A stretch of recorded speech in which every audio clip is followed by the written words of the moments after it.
So my analytics show me that most of you people are my age or older, and that means that most of you guys remember what the 90s were like. The epic times that were the 90s, the 1990s. We had a lot of great things, including the beginning of modern internet. And this came across my feed, and I thought we could watch it together, the forgotten websites of the 1990s. Let's reminisce a little bit and enjoy the nostalgia, shall we? Do you remember those websites from the 1990s? Yeah, I'm talking about those websites. The ones that stood out as being overly flashy, almost Real quick, before we get too far into this, it started with the dial-up sound, and even that in itself has a certain layer of nostalgia for me. You got so used to signing online and letting it doing its thing, and it was almost like Pavlov's dog, the bell. It's almost, you know you're about to get some good times. So that irritating sound was almost, it was a sign of good things to come. So I think a lot of us have a lot of good feelings associated with that annoying dial-up sound. Let me know if you do or not. Novelty of their own, despite them often representing a pre-existing brand. You got mail. Assuming you are even old enough to remember the early days of the internet, it's easy to remark on how strange these websites were. Their vibe, form, even entire purpose of existing exhibits an attitude of online culture that feels almost lost to time. Something pretty much non-existent in today's mainstream. It definitely has a different aesthetic in general, and I think that's just natural to see, the difference in times. So it does feel more 90s, but it also has a whole other platform, or I don't know exactly what the term is for it, but I'm sure it used different languages and different JavaScript and all that they use to host and to communicate all of the things behind the scenes. I'm sure so much of this has changed, and because of that, necessarily things change because of that.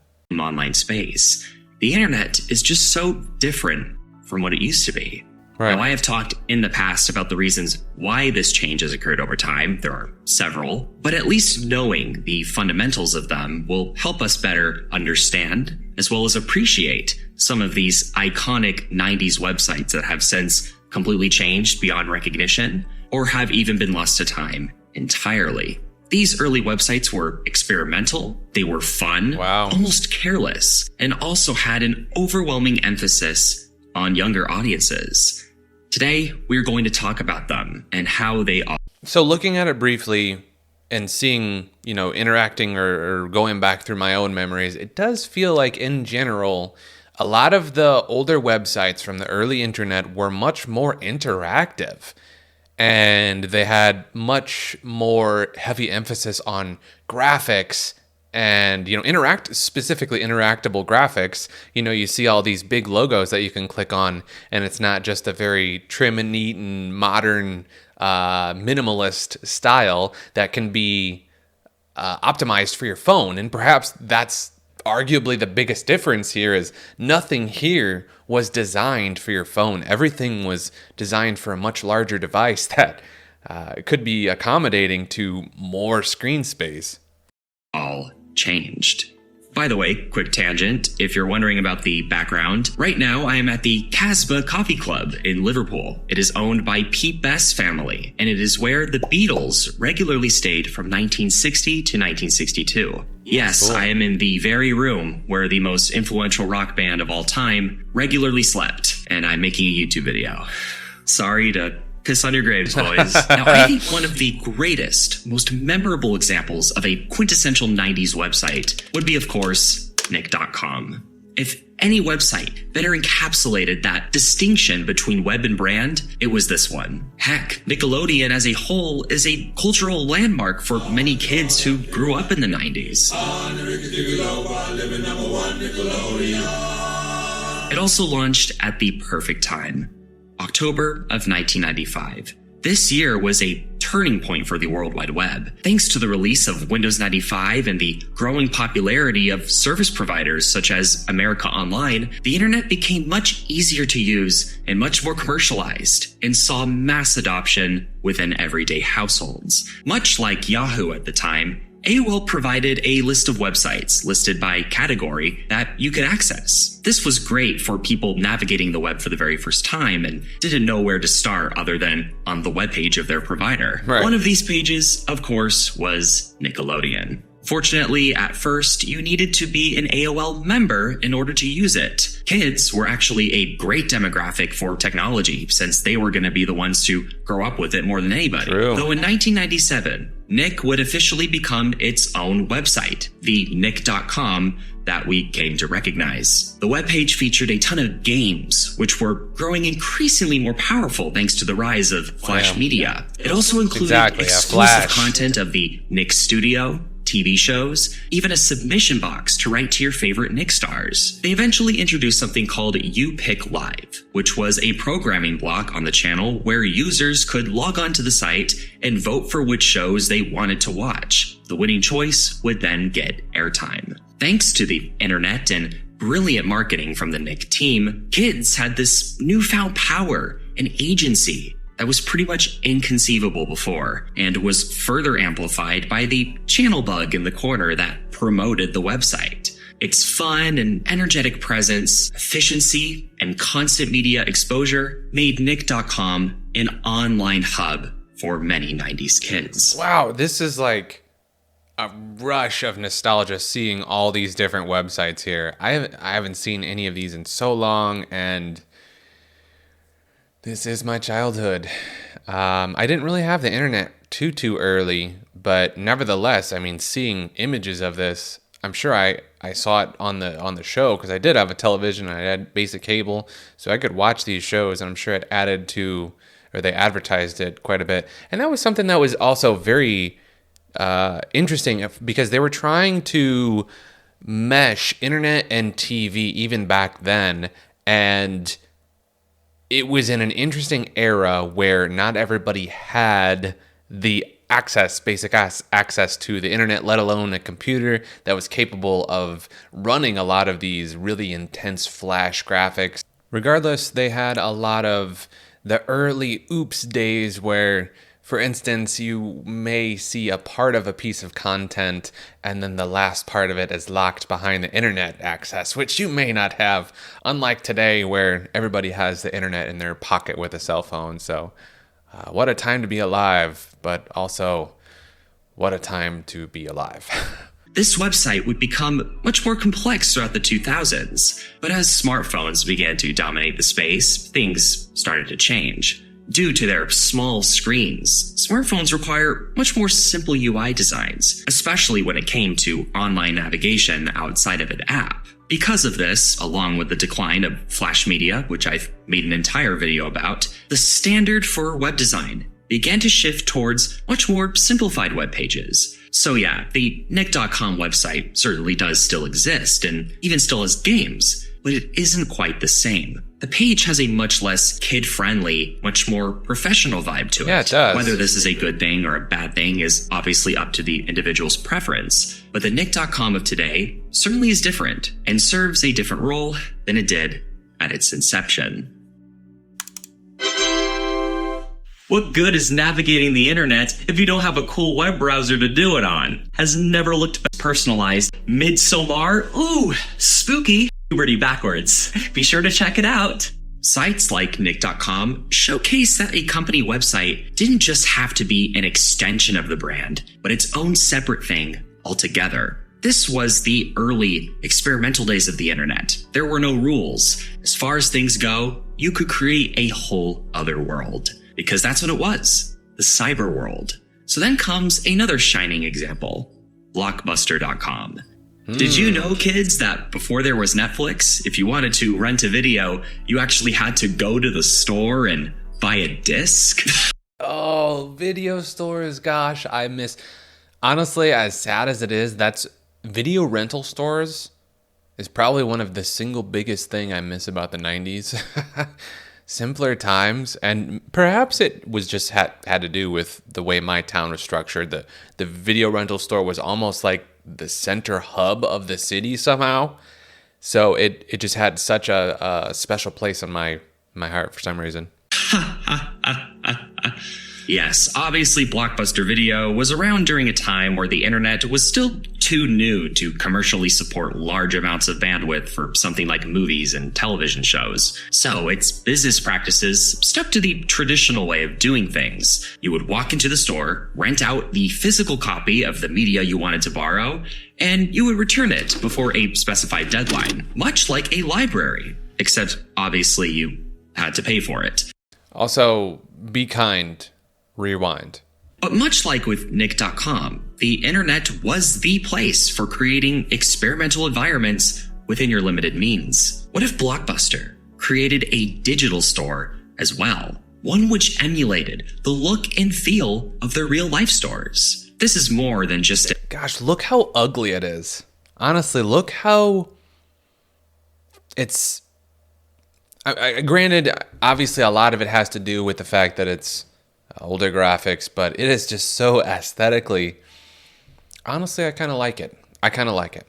Online page full of references and convenient ways to buy things. No, this is a page that's fun, where you can explore and find cool little buttons and gadgets. You hopped over to the music table to navigate. You know, that's a super good point, because everything was so graphically dominant, it was really easy to just come across little hidden elements within a lot of it. That's an interesting point. I didn't remember.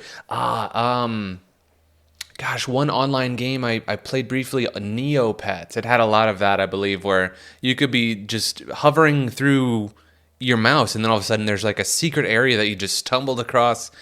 That was very prevalent in early 90s and early internet in general. Navigate your favorite tunes. To navigate the games, you clicked the TV and game controller. The entire thing is extremely basic in its functionality. Pretty much just a giant image with invisible buttons on it to make it look more interactive. But the spirit is there. Yeah. And so is that ambition to create another world within this one. Blockbuster would tone it down on this approach as the years went on, and their website started to look more like a website. Now, as you know, Blockbuster just couldn't keep up with the times, and they went under. That alone is an entire story for another video. But the main culprit was that they just couldn't properly adapt to online streaming, and their business model quickly became antiquated. Though it is interesting to see a company fully embrace and experiment with this new mainstream medium of communication while having no idea that it would contribute to their demise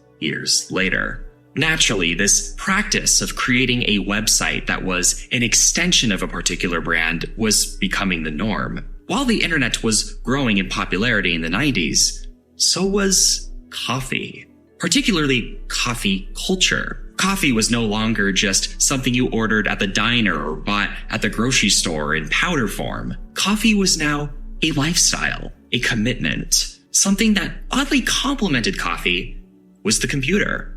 You had internet cafes where you could order a coffee and surf the web at the same time. It is these combined forces that led to the massive rise in popularity of Starbucks. And their website, Starbucks.com, was once again meant to be an online version of that experience. You've got a page full of warm colors, abstract art, almost rustic typography, not all that different from the kind of things that you would see walking into a Starbucks back in the 90s. You could learn about the type of coffees that Starbucks has got brewing up for you, the history behind it, and it's all accompanied by these snug colors and animations. It's the digital equivalent of sitting in a log cabin next to a fireplace on a cold winter night. It's a look and feel that elevates coffee beyond just a beverage, but as a work of art. Effectively capturing this feeling in the digital space arguably only strengthened this computer and coffee relationship. But as demonstrated earlier, this distinct look didn't last forever. Like all these other websites, Starbucks would also take this minimalist, more homogenized, but professional look that we tend to recognize today. Though I do think the early version of the Starbucks website really embodies the atmosphere of their stores at the time. The kind of place where you could make yourself at home and enjoy a nice beverage while doing the more simple, leisurely things. I actually just started reading On the Road from Jack Kerouac for the first time, and I'm fully aware that this is not exactly an original or profound thought, but this all really reminds me of the coffee house culture that the Beatniks partook in. I'd call this one Diagnosis. Where they prioritized bohemian activities and art, particularly literature being the one that stands out. Starbucks essentially popularized an elevated version of that, where now the actual coffee was just as free-spirited. It only makes sense that bookstore culture could complement it as well. Heck, many bookstore chains would even include a coffee shop inside of them, which leads me to more of an honorable mention. Borders.com. Borders was a huge bookstore at this time. It was popular when I was growing up. I actually recently found a Borders receipt for something that I bought in 2007. Seeing as I'm in the UK right now, I can't exactly show it to you, so you're just gonna have to take my word for it. But I do have a photo of a Borders gift card that I got in 2008. I took this photo not too long ago. While Borders.com definitely looked more like a website than anything else, I think it still has that warm cafe kind of look that the Starbucks website did. And I don't think that's a coincidence. Unfortunately, I couldn't get the surviving archives of this website to fully load properly, but you can get an idea of the kind of vibe that I'm talking about. It featured some pretty cool pages, such as ones for movies and music. These listed some of the latest releases, which you could buy online, truly taking advantage of this new concept of online shopping. Again, these pages aren't nearly as immersive as the previous ones. Maybe that's intentional since they know their audience tends to read more. But nonetheless, it adds a whole new perspective to it when you understand the historical context as well as the eventual fate of this beloved bookstore. Yeah, Borders no longer exists. They completely ceased operations in 2011, meeting a pretty similar fate to Blockbuster. Let's give a moment to recognize both Borders and Blockbuster, two terrific companies that fulfilled many, many hours. I do miss in general bookstores and video rental stores. And that they were slow to adapt to the times. But seeing the site as it once was really provides a look into a time where the online world and traditional world still comfortably coexisted. As the number of these unique websites continued to grow, people then began to find ways to buy and sell them. In 1998, you have the launch of Pets.com. Now, this is a pretty strange story because despite being exceptionally ordinary, this was a website that attracted so many people for none of the reasons you might be thinking. It basically encompassed all those 90s internet tropes that we've been discussing, but it gets weirder. At this time, the internet enters the stock market. Here is a chart put together by Brewmarket showing the initial public offer for Pets.com. In February of 2000, it was around $11, and it went to almost nothing a year later. This was a 70% nosedive that cost around $30 billion. What on earth happened? In the late 1990s, the dot-com bubble starts to form. Now, I've talked about the dot-com bubble crash in intricate detail in the past, but the main culprit of it was over-speculation within the internet market. Because truthfully, Pets.com really wasn't that remarkable of a website. It was an online shopping site for buying pet toys. Pretty basic stuff. What made it stand out was the use of these tropes. Very bright colors, themed typography, cartoony illustrations. It really does capture the feeling of a real-life pet store. Most notably, Pets.com also had a fun sock puppet mascot, which began appearing on the website and even on television in 1999. The business already had a lot of problems with its setup, the main one being that their entire system of shipping products just wasn't commercially viable. So what did investors do? Ignored it. Because some of the top websites in the world started on the spot with absolutely nothing, like Amazon. Right. In fact, Amazon was one of their main investors, which by association increase Pets.com as a novelty. We of course call this survivorship bias because it fails to also consider the many e-businesses that failed and became forgotten at this time. But investors just didn't care. Plus, the site has a Pet of the Day page. Aw, isn't that cute? However, with time, this unsustainable business model caught up with them, and Pets.com was unable to generate a hefty profit that could justify its overly inflated price with investors. So Pets.com shut down, and all that invested money was now gone. Pets.com's animated page and bubbly personality has made it somewhat of the poster child of the dot-com bubble story, but so many websites met a very similar fate, which contributed to one of the most devastating economic crashes in 25 years. Did you know that Facebook existed in the 90s? Well, sort of. If you typed in facebook.com into your web browser in 1998, it would redirect you to aboutface.com. This was what you could call an early example of a modern-day social media site. It was a database of people that companies could set up for their workplaces. Each employee had their own page, profile picture, biography, and so on. The idea was that if people working in an office saw someone walk by and was like, "Who was that guy?" they could just look it up. A Facebook was a rare word to describe these paper directories of people. Does this entire concept sound familiar? Facebook, the one that we recognize today, basically took this exact concept in 2004 and refined it. Instead of focusing on workplaces, it focused on colleges and started off as an exclusive. I thought it started. Oh yeah, it says welcome to the Facebook. It started as the Facebook. I don't know why it's invite-only website. This added desirability and a bit of mystique to it. So demand for Facebook went up. It was basically a cleaner, simpler, more professional version of MySpace. So the familiarity angle was strong as well. The list goes on and on. But these are some of the things that made Facebook insanely popular.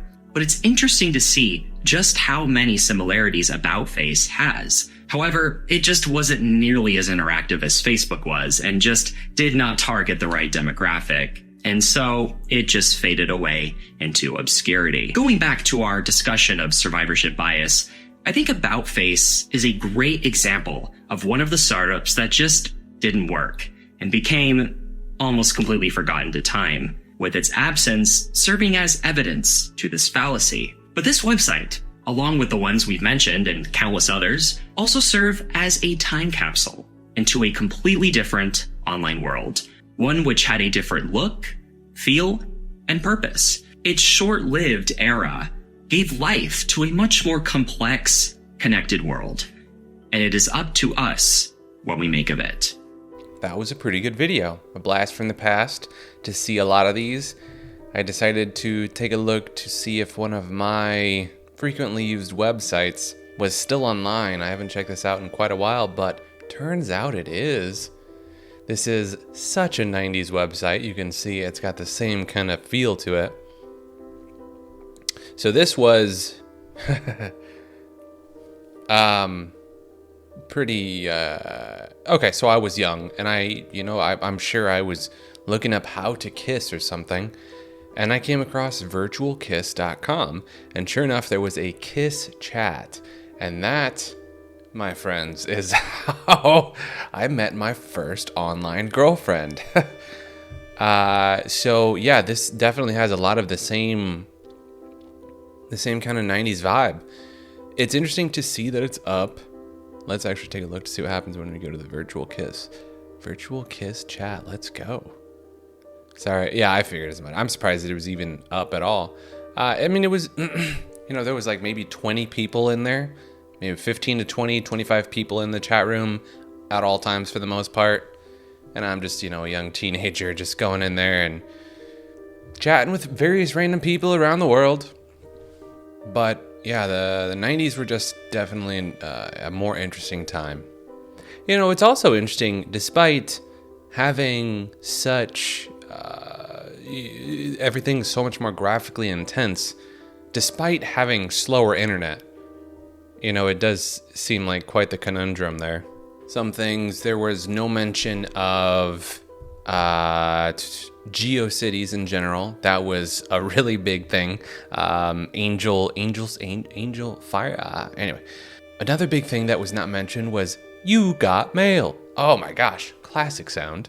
But it really does just feel like with the introduction of mobile and optimizing around mobile, we've lost the personality, the flair, the charm, the pizzazz that used to come back in the wild west of the internet, back in the early days in the 90s, etc. In any case, that is all I have for this video. If you're a fan of the 90s internet, or the 90s in general, let me know down below. Thank you guys so much for tuning in. As always, links down below. Remember to question everything, all that good stuff. I'll see you guys all next time. Cheers.